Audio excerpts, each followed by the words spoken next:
Itulah yang disebut oleh para ulama sebagai zuhud, menjadikan dunia di dalam genggamannya, bukan dalam hatinya. Hati kita isinya adalah Allah Subhanahu wa taala. Maka silahkan berdagang, silahkan bekerja, silahkan punya jabatan apapun, tidak masalah.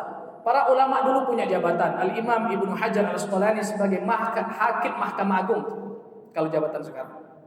Dulu misalnya Abu Syuja' qadhi, sama juga posisinya. Gubernur, macam-macam. Ada juga yang pedagang, diantaranya Sufyan bin Uyainah, diantaranya Salman Al-Farisi, diantaranya Abdurrahman bin Auf, diantaranya Utsman bin Affan, adalah para pedagang, orang-orang yang kaya. Tapi pernahkah mereka jadikan dunia sebagai hammuhum, sebagai tujuan hidupnya? Tidak.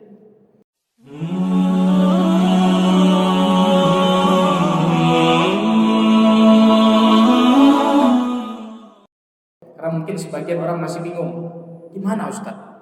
Dunia penjara bagi mukmin dan surga bagi orang kafir. Itu gimana tuh? Orang paling kaya misalnya di Arab Saudi ada Syekh Sulaiman Ar-Rajhi, orang terkaya nomor 5 di Arab Saudi. Hartanya nggak terhingga. Mana katanya neraka bagi atau penjara bagi orang mukmin? Dibandingkan sama nikmat akhirat, nikmat surga itu masih penjara, Pak. Oleh sebab itu, itulah yang disebut oleh para ulama sebagai zuhud, menjadikan dunia di dalam genggamannya, bukan dalam hatinya. Hati kita isinya adalah Allah Subhanahu wa taala. Maka silahkan berdagang, silahkan bekerja, silahkan punya jabatan apapun, tidak masalah.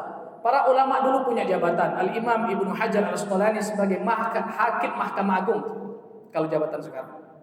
Dulu misalnya Abu Syuja' qadhi, sama juga posisinya. Gubernur, macam-macam.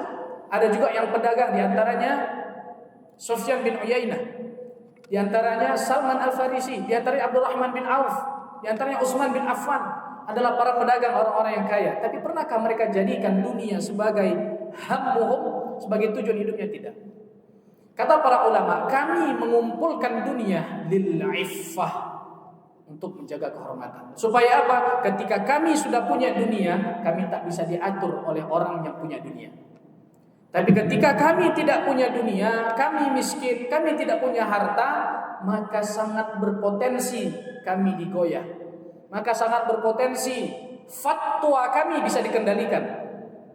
Oleh karenanya zaman dulu ketika ada keluar permintaan daripada khalifah yang terjangkit pemahaman Mu'tazilah yang sesat, dia menyebar pemahaman itu kepada seluruh kaum muslimin, maka dipaksa para ulama untuk berfatwa dengan fatwa yang dia inginkan. Fatwanya apa? Menganggap Al-Quran adalah makhluk, sedangkan Al-Quran adalah kalamullah. Di semua ulama dikumpulkan. Siapa yang tidak mengucapkan ini maka dipenjara. Sebagian ulama lemah, tidak sanggup dengan siksaan itu, lalu mereka katakan Quran makhluk, walaupun dalam hati mereka tidak. Kecuali satu orang. Laula Imam Ahmad, kata Imam Syafi'i, kalaulah tidak karena Imam Ahmad, maka Mu'tazilah seluruh kaum muslimin pada saat itu.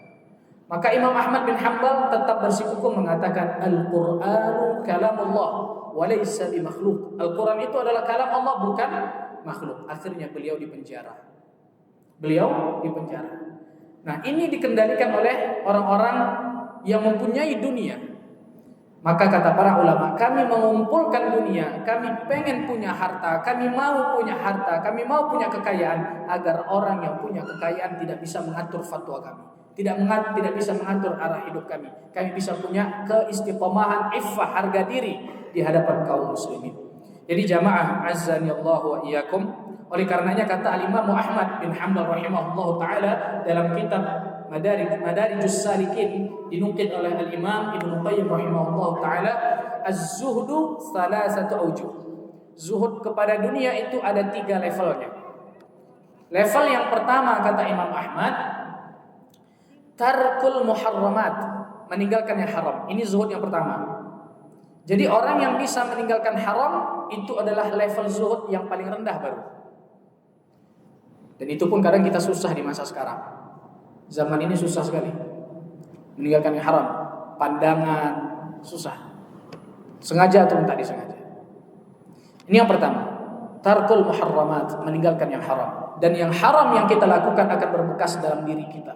dalam rezeki kita, dalam anak kita. Kata Sufyan Ats-Tsauri, setiap kali aku melihat istriku berubah tingkahnya atau kendaraanku berubah tingkahnya, dia punya onta, kalau ontanya agak aneh, maka dia beristighfar kepada Allah.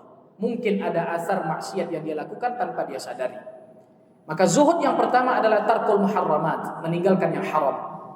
Ini kata Imam Ahmad bin Hanbal, hadza zuhudul awam. Ini masih level orang awam. Yang kedua adalah tarkul fuduli minal halal, meninggalkan berlebihan terhadap yang halal. Jalan-jalan halal, halal. Makan halal, halal. Minum halal, halal. Tidur halal, halal. Tapi meninggalkannya, tapi berlebihan itu disebut fudul, sesuatu yang berlebihan. Jadi berlebihan kuliner itu ditinggalkan. Berlebihan jalan-jalan ditinggalkan. Berlebihan tidur ditinggalkan. Ini termasuk zuhudul khawas, zuhudnya orang-orang khusus. Dan yang terakhir, zuhudul arifin, zuhudnya orang-orang yang arif, yaitu tarku ma yushghilu 'anillah, meninggalkan apapun yang bisa menyibukkan diri dari mengingat Allah. Apapun. Artinya, kalau kita mengerjakan sesuatu dan ingat Allah, maka tetap disebut zuhud. Contoh, Ustaz, saya kerja, berdagang, jual beli. Tapi ketika kita serah terima barang, kita ingat kepada Allah bahwa ini pakaian saya jual, semoga menutup aurat yang membeli. Ingat kepada Allah. Ini uang yang saya terima, semoga mencukupi nafkah untuk anak istri saya dan menjaga kehormatan saya. Ingat kepada Allah. Kita tidak lalai kepada Allah. Ketika ada yang tawar-menawar, kemudian kita kasih harga yang dia tawar, kita niatkan kepada Allah, semoga yang saya kasih ini bisa membantu rezekinya. Maka ini semua adalah ingat kepada Allah. Ketika kita buka toko, kita buka bismillahirrahmanirrahim.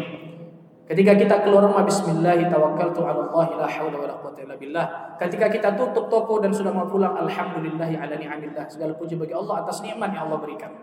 Jadi setiap langkah kita tidak ada yang lupa kepada Allah. Maka inilah yang disebut oleh Al-Imam Ahmad bin Hanbal zuhudul arifin, zuhudnya orang-orang yang arif, orang-orang yang punya ma'rifah kepada Allah Subhanahu wa taala, orang-orang yang mengenal Allah Subhanahu wa taala sebagai zat yang satu-satunya menjadi tujuan dalam hidup kita. Sehingga langkah apapun yang kita lakukan tujuannya hanyalah satu, yaitu Allah Subhanahu wa taala. Demikian tausiah singkat pada hari ini. Semoga Allah Subhanahu wa taala senantiasa menjadikan kita orang-orang yang zuhud terhadap dunia, yang tidak meninggalkan akhirat, yang ingat terhadap akhirat meskipun dunia tetap kita kejar. Ada terakhir satu kisah Sibawayh, ini yang sebagian ulama mengkritik karena terlalu mengejar akhirat. Jadi Sibawayh ini adalah seorang ahli bahasa. Dia menulis sebuah buku namanya Al-Kitab. Ini kitab nahwu, gramatikal dalam bahasa Arab pertama di dalam Islam yang dibukukan.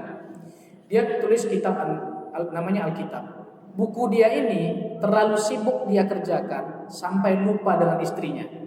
Mohon maaf, istrinya tak digauli selama berapa bulan karena sibuk sama buku ini. Padahal dia ada di rumah. Akhirnya karena kecemburuan istrinya kepada Sibawayh, dibakar buku itu. Habis dibakar. Pulang Sibawayh menangis melihat abu dari buku yang dia karang selama bertahun-tahun. Akhirnya dia tulis ulang, itu yang sekarang menjadi pegangan kaum muslimin dalam belajar gramatikal bahasa Arab, nahwu. Nah, ini kata para ulama adalah pengingat bagi kita bahwa sesibuk apapun ingat sama istri. Sesibuk apapun kita sama dunia, ingat sama istri. Kita sibuk Ramadan iktikaf, kabar istri. Kita pergi kemanapun ingat istri, ingat anak, ingat keluarga. Jangan lupakan itu semua, karena itu bagian daripada dunia kita yang menjadi wasilah kepada akhirat. Jangan pula nanti karena sibuk kita berdagang, istri kita dibakarnya baju di rumah kita kan? Karena kita sibuk berdagang, ini baju suami saya sibuk berdagang ini, kemudian dibakar baju di rumah kita. Insya Allah kita semua mendapatkan keluarga yang sakinah mawaddah rahmah dan istri yang salihah serta anak-anak yang saleh dan salihah. Amin ya rabbal alamin. Wassallallahu ala nabiyina al-karim sayyidina Muhammadin wa ala alihi washabbihi ajma'in. Assalamualaikum warahmatullahi wabarakatuh.